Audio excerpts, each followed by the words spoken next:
मेरा नाम है गजेंद्र राणा और आपका मेरे यूट्यूब चैनल में स्वागत है।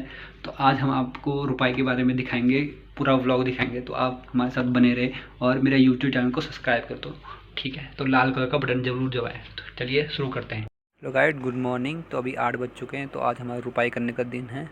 जो रुपाई करने का दिन होता है वैसे वो दिन के हिसाब से नहीं होता, क्योंकि जब खेतों में पानी भर जाए तभी हम रुपाई कर सकते हैं। तो जो आप सामने देख रहे होंगे वो ताऊ जी हैं मेरे, जो हल लगा रहे हैं। तो चलिए मैं आपको थोड़ा पास से दिखाता हूँ। तो ये है मेरे ताऊ जी। तो इसके बाद मेरी बारी आएगी, क्योंकि मेरे ताऊ जी की तबीयत ख़राब रहती है तो मुझे करना पड़ेगा। तबीयत ख़राब है, उनका शोल्डर डिस्लोकेट लोकेट हो गया था ना, तो इसकी वजह से वो 5-6 खेत एक साथ नहीं कर सकते हैं। 5 खेत क्या, हमें मतलब बहुत जगह खेत है ना, अलग अलग खेत होते हैं, एक जगह खेत नहीं होते। तो हमें अलग अलग जाके खेत करना पड़ता है। तो 13-15-16 खेत तो होते होंगे। तो इनमें हमें भी रेस्ट चाहिए होता है और बैल को भी रेस्ट चाहिए होता है, नहीं तो वो नीचे गिर जाते हैं। जो ये सामने बैल दिख रहे होंगे आज, जिसका 90 डिग्री का सींग है, ये 3-4 बार मैंने सुना है ये नीचे गिर चुका है। तो इसलिए हमें रेस्ट देना पड़ता है एक ही बारी में। और मेरे ताऊ जी पूरा कर नहीं सकते, क्योंकि उनके लोकेट मैंने आपको बताया जैसे डिसलोकेट हो रखा है, तो फिर मुझे करना पड़ेगा। तो आराम आराम से करेंगे, मतलब धीरे धीरे से करेंगे। तो देखिए जो ये 2 लड़कियाँ काम कर रही है, ये खेतों को बराबर होने का काम कर रही हैं। जो मतलब जैसे जैसे वो बैल मिट्टी खोदते हैं तो उन्हें बराबर क्योंकि खेत को बराबर करना पड़ता है, फिर उनके ऊपर से वो नाज लगाना पड़ता है। नाज मतलब धान लगानी पड़ती है, गढ़वाली में बोलते हैं नाज लगाना। तो इसके बाद ही मेरी बारी है। तो बस। और जो ये बैल है ये 15 बार, मैंने बोला 15 बार ये घिर चुका है।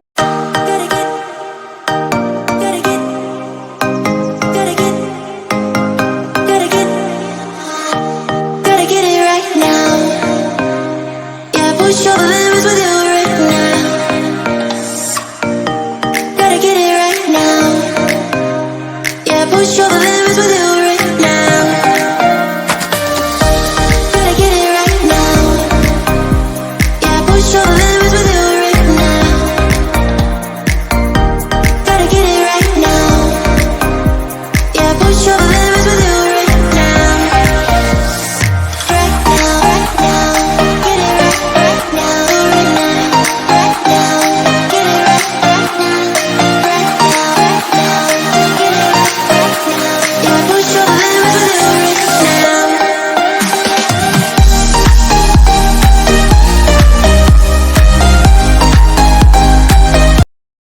गाइस मेरी बारी आ चुकी है। तो अब ताऊ जी थक चुके हैं, तो मैं जा रहा हूँ हल लगाने। तो सामने जो आप देख रहे होंगे ये मैं हूँ। तो आपको पता चल जाएगा कि अगर आप स्क्रीन में ध्यान से देखेंगे तो उस बैल का जो है पाँव देखो कितने नीचे जा चुका है। तो इससे पता चलता है वो कितना ज़्यादा गहरा हो चुका है खेत। तो अब खेत पूरा हो चुका है, बस मैंने फिनिशिंग की है। तो हम अब दूसरे खेत में जाएंगे। तो हम पहले बैल खोलेंगे, फिर हम दूसरे खेत में जाएंगे, क्योंकि बैल बहुत ज़्यादा थक चुके हैं। अब मुझे समझ नहीं आ रहा इस टाइम कि मैं इधर से घुमाऊँ या इधर से घुमाऊँ। तो इसलिए वो सब हंस रहे हैं, पर आपको सुनाई दे रहा होगा क्योंकि मैंने वो रिकॉर्डिंग बंद कर रखी थी, मतलब वॉइस बंद कर रखी थी। तो देखिए मतलब तरीके से लगता है, क्योंकि जो ये इसे मैया बोलते हैं, ये हल के बाद लगता है। तो ये ओनली खेतों को बराबर करने के लिए लगता है और किसी चीज़ के लिए नहीं लगता। खेत में जो आपने देखा होगा पूरे प्लेन सा हो चुका है, क्योंकि मिट्टी बैठ चुकी है बिल्कुल। तो इसलिए हमने ये लगाया था मैया।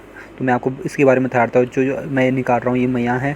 तो हमें अब बैल को खोलने का टाइम आ चुका है, क्योंकि हमें दूसरे खेत में बैल को लेके जाना पड़ता है, क्योंकि हम इसके साथ लेके नहीं जा सकते, क्योंकि वो बहुत भारी हो जाता है। वो कहीं फूस जाए तो बैल अटक जाते हैं, फिर ऐसे में वो उनका गला भी फंस सकता है, वो मर भी सकते हैं। तो हमें बैल को खोलने जाना पड़ता है इसलिए। हाँ जी गाइस, अब हमें बैल को खेत के उधर ले जाना पड़ता है। तो जो ये खेत है ये हमारा खेत नहीं है, हमें दूसरे खेत में ले जाना है इन्हें। तो इन्हें मोड़ने में बहुत दिक्कत आती है, क्योंकि हम दोनों को बैलेंस करके चलना पड़ता है। अगर एक भी गलत हो गया तो दिक्कत होती है। तो हमें बैलेंस करके चलना पड़ता है। और जो यहाँ पे जो लगा हुआ है ये इसे धान बोलते हैं, तो ये खाए ना, इसका भी ध्यान रखना पड़ता है। तो जो ये बैल इसलिए कूद नहीं रहे दूसरे खेत, क्योंकि ये डरते हैं, क्योंकि एक जो इनमें से एक जो मैंने आपको बताया था वो कहीं पड़ रखा है, मतलब नीचे गिर रखा है। तो इसकी वजह से ये उछलते नहीं है। तो हमें एक बड़े मुश्किल। तो गाइस अब आ चुका हूँ नए खेत में, और मुझे ये जो इसे बोलते हैं हल, जो मैंने पकड़ा हुआ है, तो मुझे इसे इसमें उन 2 धागों में फ़िक्स करना है कि जिससे वो हिले हुले ना। तो अभी मैं वो फ़िक्स करूँगा, उसके बाद मैं यहाँ हल लगाऊँगा। तो अभी देख रहे होंगे आप, ये पूरा उबड़ खाबड़ सा लग रहा है, क्योंकि अभी से नया बिल्कुल नया तैयार करेंगे, तो मैं आपको पता आइडिया पता चल जाएगा कि कैसे लगता है और कैसे नहीं लगता। तो सबसे पहले ये लगता है जो मैं लगाने जा रहा हूँ, इसमें फंसाना पड़ता है ये, तो क्योंकि अब बैल बहुत थक चुके हैं तो मुझे अब धीरे धीरे से लगाना पड़ेगा।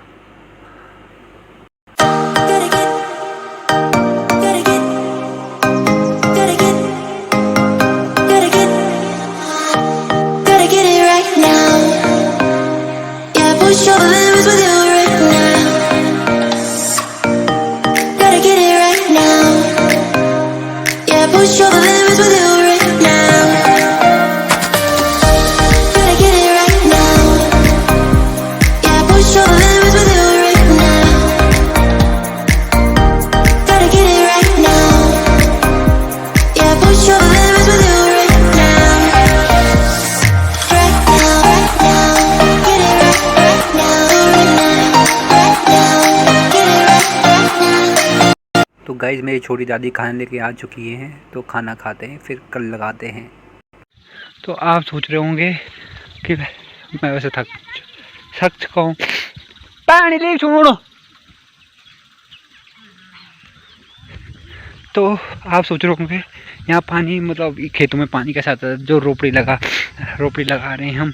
तो बेसिकली एक खेत से दूसरे खेत से तीसरे खेत में ऐसे करते हैं। ऊपर जो ग्लेशियर का पानी आता है उसे रोकते हैं, फिर एक खेत से फिर दूसरे खेत में सिस्टमेटिक तरीके से हम करते हैं, ठीक है। अब मैं आपको बताता हूँ, मतलब हमने अब प्रधान ने जो वो होता है सरकार ने, उन्होंने वो भी बना रखा है नालियाँ, तो मैं वो आपको दिखाता हूँ। ये नाली इधर से इधर उस वाले खेत के लिए, ये अगर हमें इस वाले खेत में लगाना तो इसे इसके खोल के उस पर लगा दो।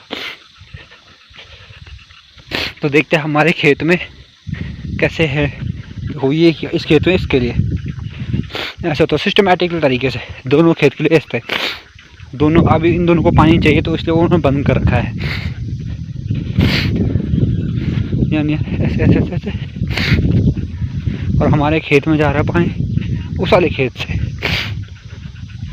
अब देखिए इस वाले खेत से फिर उस वाले खेत में, फिर उस वाले खेत में, उस वाले खेत में।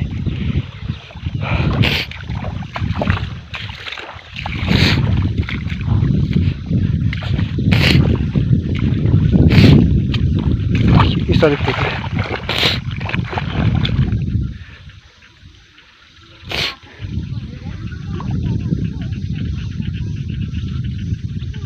इस वाले खेत।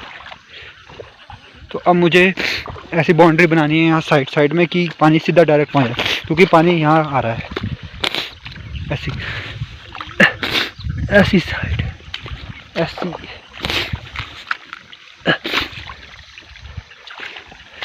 से यहाँ पे भी है, तो यहाँ पे ऐसे करके ऐसे तभी तो हम। गाइस आज नेक्स्ट दिन है और वहाँ पे हमारा खेत लग रहा है। और मैं जो आपको कल बता रहा था, ये है वो डैम, मतलब जो डैम टाइप का बनता है, ये प्रधान बनाते हैं कि हार्वेस्टिंग करने के लिए इस महीने, क्योंकि पानी अगर ग्लेशियर से नहीं आया तो इसमें कंटेन करके हम यहाँ से सीधा खेतों में भेज सकते हैं, तो इसलिए ये बनाए जाते हैं। तो इनमें भी बहुत ज़्यादा लड़ाई होती है इन पानी के चक्कर में। तो आई होप गाइस आपको वीडियो अच्छी लगी हो। अगर वीडियो अच्छी लगी तो लाइक करना, सब्सक्राइब करना। अगर नहीं अच्छी लगी तो भाई कोई नहीं, मैं मेहनत कर रहा हूँ तो कोई नहीं, आगे आपको वीडियो अच्छा लगे पर सपोर्ट करना मुझे। Thank you.